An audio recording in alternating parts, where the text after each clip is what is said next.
Hello. Hello, good morning बोलो बेटा। Good morning. Good morning. Good morning ma'am. Good morning बेटा। तो हम लेसन नंबर 4 कर्मयोगी लाल बहादुर शास्त्री, इसमें हमने आगे थोड़ा बहुत कर लिया था, बराबर है। जैसे कि हम यहाँ पर पहुंचे थे कि उनका मन हमेशा देश की आजादी और सामाजिक कार्यों में लगा रहता था और परिणाम ये हुआ कि 1926 में वे लोक सेवा मंडल में जुड़ गए थे। हम यहाँ तक पहुंचे थे, आप सबको यदि याद हो तो। मुझे तो याद है, यस मैम। बराबर है। तो वह लोक सेवा यस। मंडल के जीवन भर सदस्य रहे और इसमें शामिल होने के बाद से ही शास्त्री जी ने गांधी जी के विचारों के अनुरूप अछूतोद्धार में उद्धार के काम में अपने आप को लगाया। अछूतोद्धार यानी कि आप सबको नहीं पता होगा, क्योंकि अभी का समाज पहले से बहुत अच्छा हो गया है। क्योंकि पहले के समाज में कैसा था कि छूत अछूत का बहुत ही था, कि जो निचले वर्ग के लोगों को यदि हम छू ले तो हम अपवित्र हो जाएंगे। या काले गोरे का भेद था, छूत अछूत का, जाति पाति का। तो ऐसे भेदभाव के लिए लाल बहादुर शास्त्री जी को गांधी जी ने काम में लगा दिया था। यहाँ से शास्त्री जी के जीवन का एक नया अध्याय प्रारंभ हो गया था। 1930 में जब नमक कानून तोड़ो आंदोलन शुरू हुआ तो शास्त्री जी ने उसमें भाग लिया था, जिसके परिणाम स्वरूप उन्हें जेल जाना पड़ा था। क्योंकि नमक कानून तोड़ो यानी कि अंग्रेजों के विरुद्ध आंदोलन करना था। तो इस आंदोलन में उसे जेल जाना पड़ा था। यहाँ से शास्त्री जी की जेल यात्रा की शुरुआत हो गई थी और 1942 में भारत छोड़ो आंदोलन तक निरंतर चलती रही थी। इन 12 वर्ष के दौरान में वे 7 बार जेल गए थे। कितने बार जेल गए थे कर्मयोगी लाल बहादुर शास्त्री? अपने देश को आजाद कराने के लिए वह सभी अलग अलग आंदोलन में जुड़ते रहते थे और इसके लिए उसे जेल जाना पड़ता था। अंग्रेज जो है वो उसे जेल में डाल देते थे। इसी से यह अंदाजा लगाया जा सकता है कि उनके अंदर देश की आजादी के लिए कितनी बड़ी ललक थी।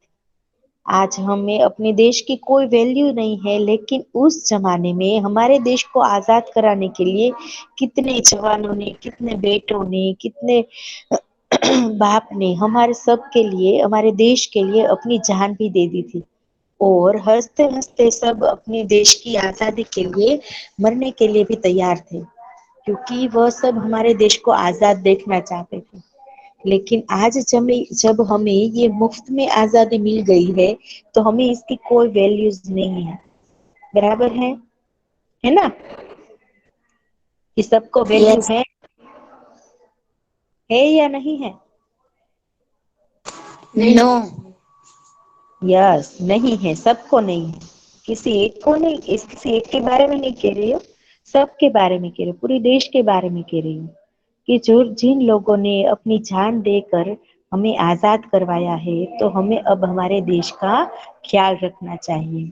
हमें हमारे देश की आजादी को बरकरार रखने के लिए, हमें अपने देश को आगे बढ़ाने के लिए हमें भी कुछ करना चाहिए। तो 1932 में किसान आंदोलन में भाग लेने के लिए उन्हें दूसरी जेल यात्रा करनी पड़ी थी और सन 1942 की उन जेल यात्रा 3 वर्ष की थी। कितने साल रहे थे वो अपने देश को आजाद कराने के लिए? वो किसान आंदोलन यात्रा में भाग लेना पड़ा था उसे। और वहां पर उन्होंने 3 वर्ष की जेल यात्रा की थी, जो सबसे लंबी जेल यात्रा थी। इस दौरान शास्त्री जी जहां एक ओर गांधी जी द्वारा बताए गए रचनात्मक कार्यों में लगे हुए थे, वहीं दूसरी ओर पदाधिकारी के रूप में भी जन सेवा के कार्य में भी लगे रहते थे। क्योंकि वो गांधी जी के बताए मार्ग पर तो चल रहे थे कि अपने देश को आजादी देना दिलाने के लिए, लेकिन वह ऊंचे पद में होने के कारण लोगों की सेवा के कार्य में भी वह लगे रहते थे। 1935 में वे संयुक्त प्रांतीय कांग्रेस कमेटी के सचिव बनाए गए। इस पद पर वे 1938 तक रहे थे। किसानों के प्रति उनके मन में विशेष लगाव था, इसलिए उनको सन 1936 में किसानों की दशा का अध्ययन कराने वाली एक कमेटी का अध्यक्ष बनाया गया। पूरी लगन के साथ काम करके उन्होंने अपनी रिपोर्ट प्रस्तुत की थी, जिसमें जमींदारी उन्मूलन पर विशेष जोर दिया था। यानी कि किसानों और खेती और जो जमींदार होते थे उन सब के उन्मूलन पर उन्होंने जोर दिया था। तो इसके बाद 6 वर्ष तक वे इलाहाबाद की नगर पालिका से किसी न किसी रूप में जुड़े रहे थे। कहाँ पर वह 6 वर्ष तक की नगर पालिका में जुड़े थे? इलाहाबाद में। बराबर है। मैं समझता हूँ कि इस अनुभव ने शास्त्री जी के व्यक्तित्व और चिंतन को नागरिकों की समस्याओं के से निकट से परिचित कराया, क्योंकि सब लोग जो है वो अपनी तकलीफ लेकर कहाँ पर जाते हैं, कंप्लेंट लेकर कहाँ पर जाते हैं? नगर पालिका ऑफिस में। तो इन्होंने 6 वर्ष तक इलाहाबाद नगर पालिका में काम किया था, तो इसलिए वह सभी नागरिकों की समस्याओं को वो निकट से जानने लगे। उनके पास ग्रामीण जीवन का अनुभव था, यानी कि वह गांव के रहने वाले थे। अब इसके साथ ही इलाहाबाद नगर पालिका ने जन सेवा का भी अनुभव जोड़ दिया था। उसे गांव का अनुभव तो था ही, लेकिन साथ में वह जब इलाहाबाद नगर पालिका में रहे तो उसे वहां का भी अनुभव हो गया। लोकतंत्र की इस आधारभूत इकाई में कार्य करने के कारण वे देश की छोटी छोटी समस्याओं को और उनके निराकरण की व्यवहारिक प्रक्रिया से अच्छी तरह परिचित हो गए थे, और कार्य के प्रति निष्ठा और मेहनत करने की अदम्य क्षमता के कारण सन 1937 में वे संयुक्त प्रांतीय व्यवस्थापिका सभा के लिए निर्वाचित हुए। निर्वाचित होना यानी कि उसके लिए उसे सिलेक्ट किए गए, चुने गए। सही मायने में यही से ही शास्त्री जी के संसदीय जीवन की भी शुरुआत हुई, क्योंकि वह संसद में जुड़ गए, जिसका समापन देश के प्रधानमंत्री पद तक पहुंचने में हुआ। जो देखा आपने कि उसने नगर पालिका में काम किया, गांव में काम, ग्रामीण जीवन के कानून तो उससे पहले से ही था। बाद में वो इलाहाबाद नगर पालिका में जुड़े, और इसके बाद वह कहाँ पर जुड़े कि वे संयुक्त प्रांतीय व्यवस्थापिका के सभा में भी चुने गए थे, तो वहां का भी उन्हें अनुभव हो गया। बाद में वह संसद में जुड़े तो संसद का अनुभव हो गया। बाद में लास्ट में वह कहाँ तक पहुंचे जिसकी हम कल्पना भी नहीं कर सकते, वह पहुंचे देश के प्रधानमंत्री पद तक पहुंच गए थे। तो शास्त्री जी को भारतीय राजनीति की इतनी सही और गहरी पकड़ थी कि श्रीमती इंदिरा गांधी ने उन्हें अपना राजनीतिक गुरु मानते थे, और मानते हुए कहा था कि उन्हीं के मार्गदर्शन में मेरा राजनीतिक जीवन शुरू हुआ है। इंदिरा गांधी जो हमारे देश की अ, पहली महिला प्रधानमंत्री पद पर रही थी, तो इससे पहले कोई और महिला नहीं रही थी। श्रीमती इंदिरा गांधी ही हमारे देश में सबसे पहली बड़ा प्रधान रह चुकी है महिला। तो वह किसको अपना गुरु मानती थी इंदिरा गांधी? लाल बहादुर शास्त्री जी को, क्योंकि उन्हीं के मार्गदर्शन में उसका राजनीतिक जीवन शुरू हुआ था। देश की आजादी के बाद उत्तर प्रदेश तथा केंद्र सरकार में शास्त्री जी भिन्न भिन्न पदों पर रह चुके थे। हमारे देश को जब आजादी मिली, बाद में उत्तर प्रदेश में वह केंद्र सरकार में सभी अलग अलग पदों पर रह चुके थे। उत्तर प्रदेश में उन्हें गृह मंत्री भी बनाया गया था। बाद में पंडित नेहरू के अनुरोध करने पर वे केंद्र में आ गए, और केंद्र में उन्होंने रेल तथा परिवहन में जुड़े, संचार, वाणिज्य, उद्योग और गृह जैसे महत्वपूर्ण मंत्रालयों में मंत्री पद संभाला था। आप सबको पता होगा कि सभी राज्य में सभी मंत्री अलग अलग अलग अलग पद पर होते हैं, जैसे कि गृह मंत्री होते हैं, रेल और परिवहन यानी कि ये जो सब जर्नी करते हैं और रेल की जर्नी करते हैं, बस की करते हैं, तो उसके परिवहन के लिए भी एक मंत्री होते हैं और संचार के लिए भी होते हैं, वाणिज्य धंधा उद्योग गृह मंत्री, जैसे अलग अलग कई पद होते हैं मंत्रियों के। जो इन सब पदों पर लाल बहादुर शास्त्री जी रह चुके थे। इन पदों पर रहते हुए शास्त्री जी ने अपनी जिस प्रशासकीय दक्षता का प्रमाण दिया, वह हमारे देश के लिए एक उदाहरण है। प्रशासकीय यानी कि राजकीय, प्रशासकीय यानी का, और दक्षता यानी कि उसके अंदर की हम कह सके ना क्वालिटीज, तो उनका उन्होंने प्रमाण दे दिया। वह हमारे देश के लिए एक उदाहरण है। अपने मंत्रालयों के कार्यों में उनका दृष्टिकोण अत्यंत व्यवहारिक तथा सभी प्रकार की औपचारिकताओं से परे होता था। यानी कि वह जो है सिर्फ अपने देश के लिए ही वह सब कार्य करते थे, नहीं कि अपने के लिए। वे अपने को कभी भी अपने पद के कारण ऊंचा नहीं मानते थे। उनकी बड़ी सीधी सी धारणा थी कि वे जनता के शासक नहीं है, लेकिन वह जनता के सेवक है। ऐसी भावना से कार्य करने के कारण उन्हें अपने मंत्रालय की पंडित नेहरू के निधन के बाद देश ने उन्हें प्रधानमंत्री के रूप में स्वीकार कर लिया। पंडित नेहरू, जवाहरलाल पंडित नेहरू जो थे, वह देश के प्रधानमंत्री थे, लेकिन जब उसकी मृत्यु हो जाती है तो बाद में हमारे देश ने लाल बहादुर शास्त्री जी को प्रधानमंत्री पद के रूप में स्वीकार लिया।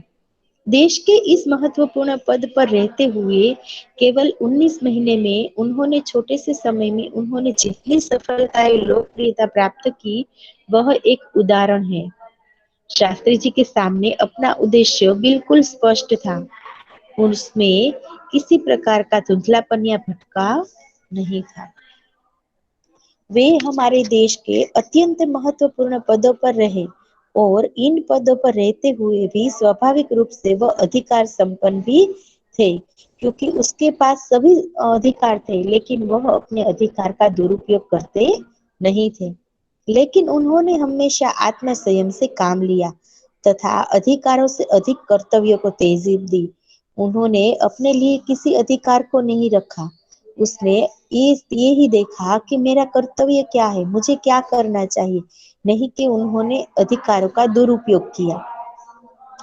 तो शायद इसीलिए शास्त्री जी इतने अधिक लोकप्रिय हो सके और उन्होंने अलीगढ़ मुस्लिम विश्वविद्यालय के दीक्षांत समारोह में 19 दिसंबर 1964 को छात्रों को संबोधित करते हुए कहा था कि आपके भविष्य की मंजिल चाहे जो कुछ भी हो, आप में से प्रत्येक को यह सोचना है कि पहले हम अपने सबसे पहले देश के नागरिक हैं।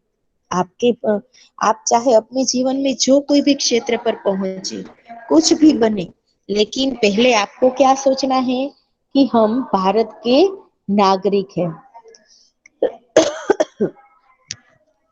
यह आपको संविधान द्वारा प्रदत्त कुछ अधिकार देता है। यानी कि हमारे देश का संविधान जो है वह हमें कुछ अधिकार देता है, लेकिन इससे कुछ कर्तव्यों का भी बोझ आता है, जिससे समझना चाहिए। यानी कि कर्तव्यों का बोझ का मतलब है कि हम हमारे देश के लिए क्या कर सकते हैं, हमें क्या करना चाहिए। तो ये सभी हमें समझना चाहिए। हमारा देश प्रजातांत्रिक है जो निजी स्वतंत्रता देता है, लेकिन इस स्वतंत्रता का उपयोग एक व्यवस्थित समाज के हित में ही स्वेच्छाएं लगाए गए प्रतिबंधों के तहत होना चाहिए। हम प्रजातांत्रिक देश है, यानी कि हम अपनी मर्जी से अपने देश में रह सकते हैं, जो कुछ भी करना चाहे हम कर सकते हैं, लेकिन हम अपने देश के हित में ही, हमारे समाज के हित में ही हम काम करें तो ये अधिक अच्छा होगा। अधिकार, कर्तव्य और आत्म संयम के बारे में यह अत्यंत महत्वपूर्ण बात शास्त्री जी ने कही थी, जिसे ये आज याद रखने की हमें जरूरत है। तो लाल बहादुर शास्त्री जी हमें क्या मैसेज देकर गए कि हमें हमारे देश ने अधिकार दिए हैं, तो हमें उस अधिकार का दुरुपयोग करना चाहिए नहीं। हमें अपने कर्तव्य का पालन करना चाहिए कि हमें हमारे देश के लिए क्या करना चाहिए। और यदि हम कोई बुरे काम करना चाह रहे हैं तो हमें अपने पर संयम रखना चाहिए, नहीं कि हमारे देश के विरुद्ध हमें कोई काम करने चाहिए। तो ये सब बातों को हमें आज याद रखने की जरूरत है, क्योंकि लाल बहादुर शास्त्री जी जैसे कई ऐसे नेता थे, लोग थे, नागरिक थे, हमारे देशवासी थे, जिन्होंने हमें हमारे देश को आजाद कराने के लिए अपनी जान भी दे दी है। कई ने अपने अपने पूरे परिवार को खो दिया है, कई लोगों ने अपनी पूरी संपत्ति दे दी थी। तो उन लोगों को हमें सलाम करना चाहिए और जिन्होंने हमें अपने देश की आजादी दिलाई है। तो ऐसे ही कर्मयोगी लाल बहादुर शास्त्री जी को हम शत प्रणाम करते हैं। बराबर है। तो चलो, सबको ये पूरा चैप्टर जो है बेटा समझ में आ गया? Hello boys, hello. Yes ma'am. Okay, तो चलो इनमें हम कुछ शब्दार्थ है, हार्ड वर्ड्स है, तो इन्हें हम देख लेते हैं। बराबर है। दायित्व यानी कि जिम्मेदारी, रिस्पॉन्सिबिलिटी। निष्काम यानी कि बिना फल की अपेक्षा किए हुए काम करते रहना। समर्पण यानी कि सौंपना, अर्पित करना। समन्वय यानी कि संयोग। निहित यानी कि हमारे भीतर जो हो है, अंतर्गत जो है वो। आस्था यानी कि श्रद्धा, विश्वास। विरासत यानी कि उत्तराधिकारी, जिसे हम वारसो कहते गुजराती में। आह्वान यानी कि ललकार, चुनौती देना। उन्मूलन यानी कि जड़ मूल से नष्ट कर देना। दक्षता यानी कि निपुणता, अपने में हुई छुपी हुई क्वालिटीज। तरजी यानी कि प्राधान्य, अग्रिमता, हेड। प्रदत्त यानी कि दिया हुआ। निर्वाचित यानी कि चुना हुआ। दीक्षांत समारोह यानी कि विश्वविद्यालयों का प्रमाण पत्र देने का उत्सव, यानी कि जिसमें सबको जो प्रमाण पत्र आते हैं, सबके कुछ न कुछ अलग अलग एक्टिविटीज में पार्ट लिए होते हैं, या तो अपने स्कूल के जो रैंकर्स होते हैं उन सबको जब प्रमाण पत्र देने के लिए जो कार्यक्रम कराया जाता है, तो उसे क्या कहते हैं? दीक्षांत समारोह। शास्त्री जी को उसके बाद है अभ्यास के क्वेश्चन आंसर, तो जिसमें है क्वेश्चन नंबर 1।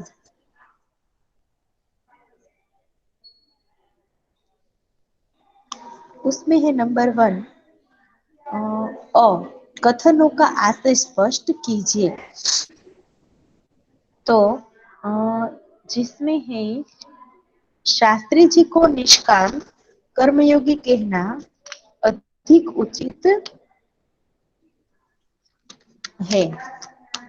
तो शास्त्री जी को निष्काम कर्मयोगी कहना अधिक उचित है, ऐसा क्यों कह सकते हैं? क्योंकि शास्त्री जी के लिए कर्म ही ईश्वर था, वो अपने काम को ही भगवान मानते थे। बिना किसी फल की आशा के वे संपूर्ण भाव से कर्म में लगे रहते थे। जब भी उन्हें कर्म का फल पाने के अवसर मिलते थे, तो उन्होंने उनकी उपेक्षा की, यानी कि उपेक्षा करना यानी कि उसे दरकार नहीं की। फल पाने के लालच से उन्होंने कभी कोई काम नहीं किया है। शास्त्री जी के इस स्वभाव को देखते हुए उन्हें केवल कर्मयोगी कहना ही पर्याप्त नहीं है, उन्हें निष्काम कर्मयोगी कहना ही अधिक उचित है। इसके बाद है क्वेश्चन नंबर 2। शास्त्री जी का व्यक्तित्व बापू के अधिक करीब था। क्यों वो बापू जैसे थे? बापू का मतलब गांधी जी। गांधी जी देश के बहुत बड़े नेता थे, फिर भी उनमें अद्भुत विनम्रता, सादगी और सरलता थी। इन्हीं गुणों के कारण उन्हें अधिक महान और लोकप्रिय बनाया दिया गया था। गांधी जी के ये गुण लाल बहादुर शास्त्री में भी थे। इसलिए शास्त्री जी का व्यक्तित्व बापू से अधिक करीब था। इसके बाद है क्वेश्चन नंबर 3। शास्त्री जी का जीवन संपूर्ण जीवन श्रम, सेवा, सादगी और समर्पण का अनुपम उदाहरण है। तो ऐसा क्यों कहा गया है? शास्त्री जी कर्म को ही ईश्वर मानकर उसकी पूजा के रूप में श्रम करते रहते थे। देश और समाज की सेवा में ही उन्हें जीवन की सार्थकता लगती थी। उन्हें सादा भोजन, सादा पहनावा ही पसंद था। उन्होंने जो कुछ भी किया पूरी निष्ठा और लगन से किया। उनकी ये विशेषताएं बहुत कम लोगों में पाई जाती हैं। इसके बाद है क्वेश्चन नंबर 2। महात्मा गांधी यदि आपके सपने में आए तो आप उनसे कौन कौन से प्रश्न पूछेंगे और महात्मा गांधी उसके क्या उत्तर देंगे? सोचिए और बताइए। चलो, कोई बता सकता है कि महात्मा गांधी यदि आपके सपने में आए तो आप उनसे कौन कौन से प्रश्न पूछेंगे? Hello, hello boys, hello.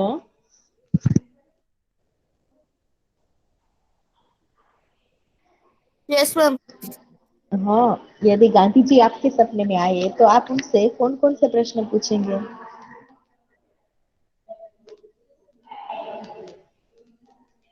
કેવી हेलो। રીતના છે કે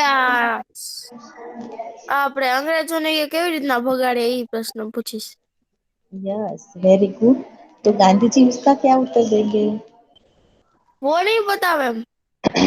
नहीं पता। ओके। और दूसरे क्या प्रश्न करेंगे?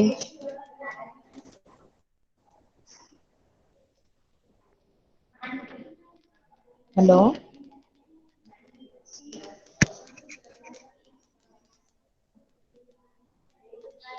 हैदर।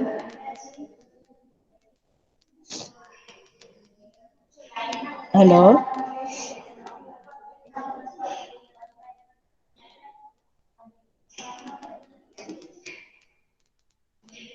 हेलो।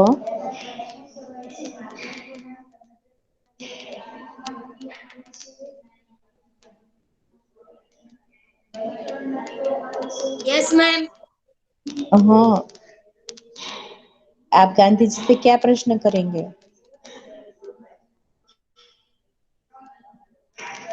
ये समाज ऐसा क्यों है? हम्म। ये समाज ऐसा क्यों है? सब भेदभाव क्यों कर रहे हैं? हम्म। ओके। कौन कौन से भेदभाव? चलो, आप कुछ बता सकते हैं भेदभाव के बारे में?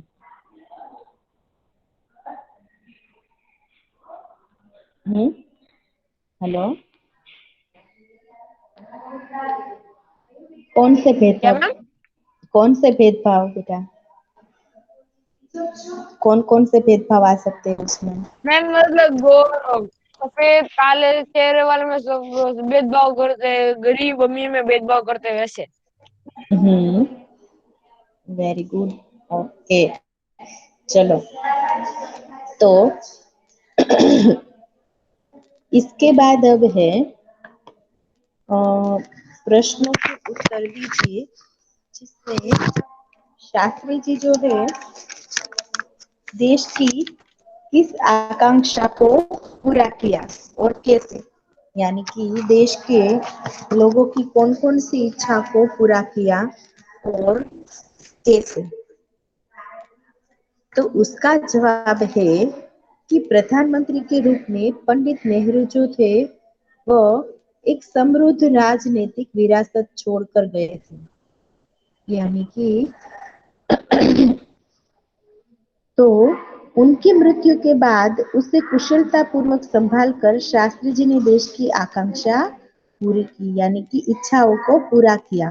शास्त्री जी का चरित्र एकदम निर्मल था, यानी सीधा साधा था। उनमें कोई मेल नहीं था, कोई भ्रष्टाचार नहीं था।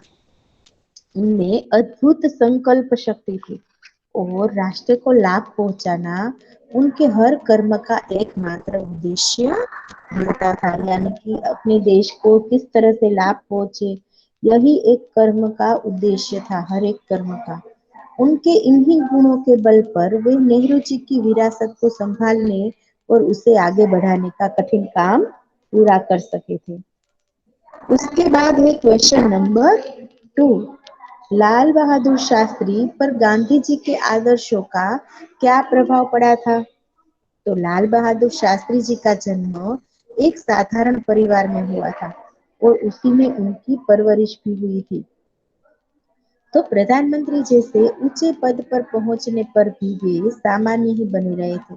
विनम्रता, सरलता, सादगी और जनसेवा की भावना उनके व्यक्तित्व के अभिन्न अंग बन गए थे और ये सारे गुण महात्मा गांधी के भी थे, जो शास्त्री जी में अपने आप आ गए थे। तो गांधी जी की तरह उन्होंने भी अछूतोद्धार के कार्यक्रम भी चलाया था और इस प्रकार लाल बहादुर शास्त्री पर गांधी जी के आदर्शों का गहरा प्रभाव पड़ा था। इसके बाद है क्वेश्चन नंबर 3। शास्त्री जी के संसदीय जीवन की शुरुआत कैसे हुई? तो शास्त्री जी में कार्य के प्रति गहरी निष्ठा थी। वे मेहनत करने की अदम्य क्षमता भी रखते थे और अपने इन्हीं गुणों के कारण सन 1937 में वे संयुक्त प्रांत की व्यवस्थापिका सभा के लिए निर्वाचित हुए, यानी कि चुने गए और स्वतंत्रता प्राप्ति के बाद कई बार वे संसद के लिए भी चुने गए, परंतु उनके संसदीय जीवन की वास्तविक शुरुआत तो सन 1937 के निर्वाचन से ही हुई थी। उसके बाद है क्वेश्चन नंबर 4। छात्रों के दीक्षांत समारोह में शास्त्री जी ने कौन से विचार व्यक्त किए थे? तो अलीगढ़ विश्वविद्यालय के दीक्षांत समारोह में शास्त्री जी ने छात्रों से कहा था कि भविष्य में आप कुछ भी बने, लेकिन सबसे पहले आप इस देश के नागरिक हैं। तो देश का संविधान आपको कुछ अधिकार देता है, तो साथ ही आप पर कुछ कर्तव्यों का भार भी डालता है। आपको अपना देश जो है वो कुछ अधिकार तो देता ही, लेकिन कुछ कर्तव्य भी देते हैं कि जो देश में प्रजातंत्र होने के कारण प्रत्येक नागरिक को निजी स्वतंत्रता भी मिली है। तो इस स्वतंत्रता का उपयोग हमें समाज के हित में ही करना चाहिए। तो इस प्रकार छात्रों के दीक्षांत समारोह में शास्त्री जी ने संविधान द्वारा नागरिकों को मिली स्वतंत्रता के सदुपयोग के बारे में विचार प्रकट किए थे। इसके बाद हमें यहाँ पर परिच्छेद में रेखांकित शब्दों के अर्थ शब्दकोश में से ढूंढकर उन्हें शब्दकोश के क्रम में लिखना है। तो यहाँ पर हमें कुछ पैराग्राफ में शब्द दिए गए हैं, तो ये सब जो शब्द है उन्हें हमें शब्दकोश के क्रम में तो लिखने ही है, साथ में इसका अर्थ भी बताना है। यानी कि शब्दकोश के क्रम का मतलब है कि पक्कावारी, बराबर है। तो यहाँ पर सबसे पहले शब्द कौन सा है? विद्यार्थी जीवन को मानव जीवन की रीढ़ की हड्डी कहे तो कोई अतिशयोक्ति न होगी। तो उसमें पहली अंडरलाइन किसके नीचे है? रीढ़। विद्यार्थी काल में रीढ़ का मतलब होता है गर्दन से नीचे कमर तक का भाग, यानी कि स्पाइनल कोड। रीढ़ का मतलब होता है स्पाइनल कोड, बराबर है। विद्यार्थी काल में मानव में जो संस्कार पड़ जाते हैं, जीवन भर वही संस्कार अमिट रहते हैं। तो अमिट का मतलब क्या होता है? अटल रहते हैं, हमेशा के लिए रहते हैं। इसीलिए यही काल आधारशिला कहा गया है। आधारशिला का मतलब है नींव। यदि यह नींव दृढ़ बन जाती है तो जीवन सुदृढ़ और सुखी बन जाता है। यदि इस काल में बालक कष्ट सहन कर लेता है तो उसे ज्ञान मिलता है और उसका मानसिक विकास जो होता है, जिस वृक्ष को प्रारंभ से सुंदर सिंचन और खाद मिल जाती है, तो वह पुष्पित और पल्लवित होकर संसार को सौरभ देने लगता है। तो खाद का मतलब क्या होता है? किसी को पता है?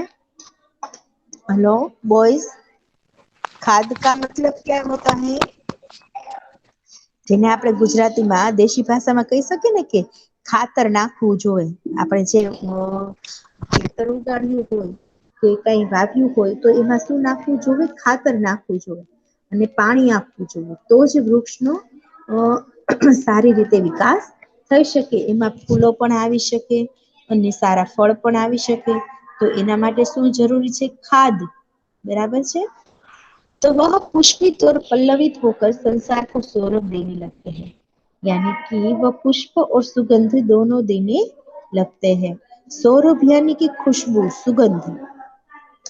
तो इस प्रकार विद्यार्थी काल में जो बालक श्रम, अनुशासन, संयम, नियमन के साथ सांचे में ढल जाता है, वह आदर्श विद्यार्थी बनकर सभ्य नागरिक बन जाता है. सभ्य का मतलब होता है शिष्ट, यानी कि जो अच्छा नागरिक बन सकता है, जिनमें शिष्टता है. तो इसके बाद अब है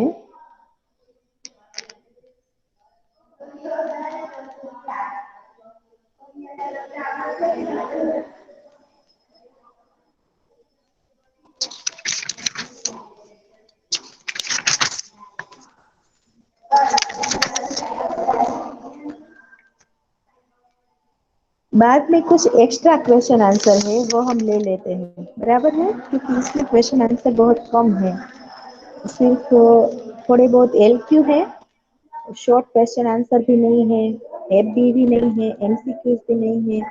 तो उन सबको हम ले लेते हैं. अभी क्या समय हुआ? 24 पे. तो इसमें हम एक्स्ट्रा क्वेश्चन आंसर में देख लेते हैं कि शास्त्री जी किसे संपूर्ण भाव से समर्पित रहते थे. तो शास्त्री जी जो है वो अपने काम को ही ईश्वर मानते थे और उसी के प्रति वह संपूर्ण भाव से समर्पित रहते थे. शास्त्री जी का जीवन दर्शन किसके प्रतिरूप था? तो शास्त्री जी का जीवन दर्शन गीता के निष्काम कर्म योगी के प्रतिरूप था. गीता यानी कि भगवत गीता, जो हिंदू धर्म की होली बुक है. और आप सबको मैंने कहा था कि आपको याद रखना है कि पारसी धर्म की होली बुक कौन सी है? Hello, Parsi ma'am. धर्म की होली बुक कौन सी है? मैंने लास्ट लेक्चर में आप सबको कहा था कि आप सबको याद रखना है, मैं पूछूंगी.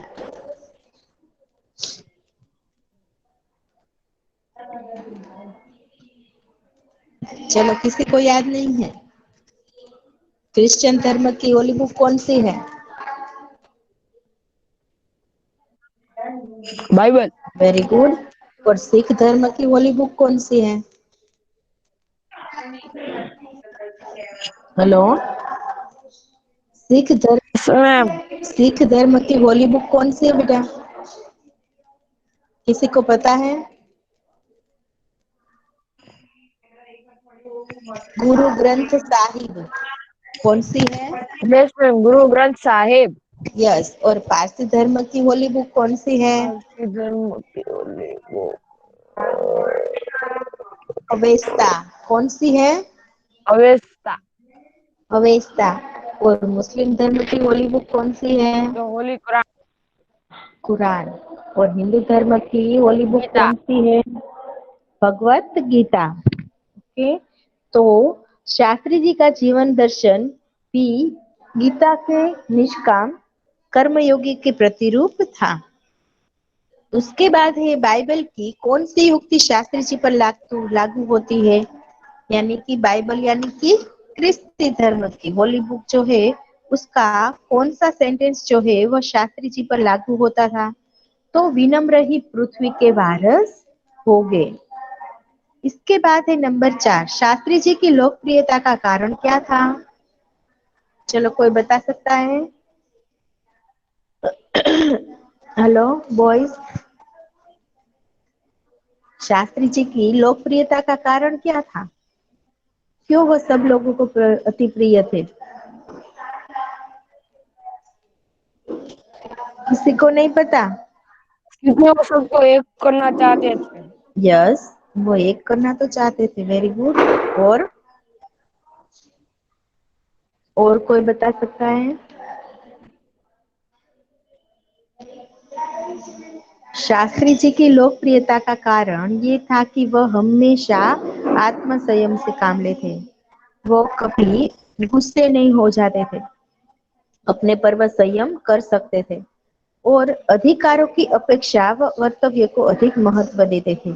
यानी कि जो इतने इतने बड़े बड़े पदों पर रह चुका है तो उसको तो कितने अधिकार मिलते होंगे, लेकिन वह अपने अधिकारों को कभी भी ध्यान में न लेते थे। वह अपने कर्तव्यों को ही ध्यान में लेते थे कि उसे क्या काम करके देना है, अपने देश को कैसे आगे बढ़ाना है, अपने देशवासी के लिए वो क्या कर सकते हैं।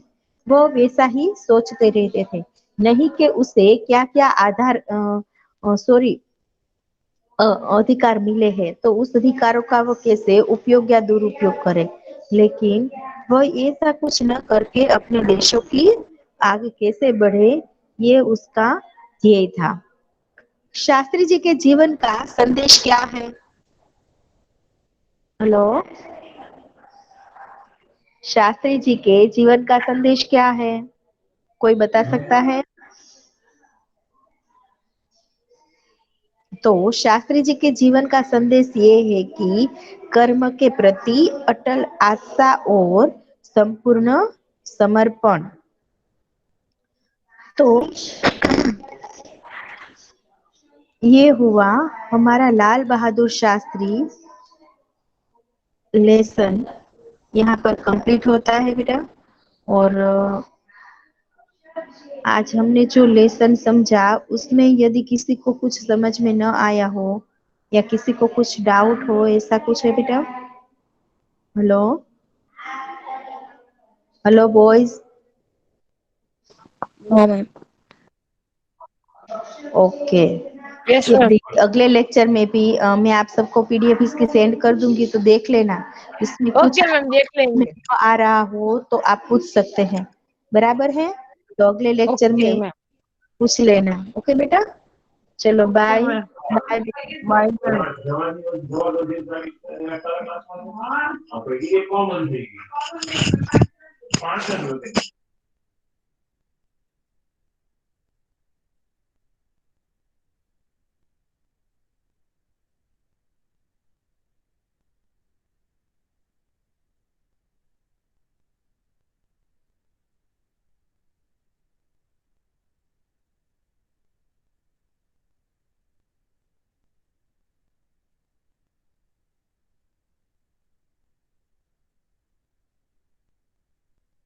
Good morning ma'am.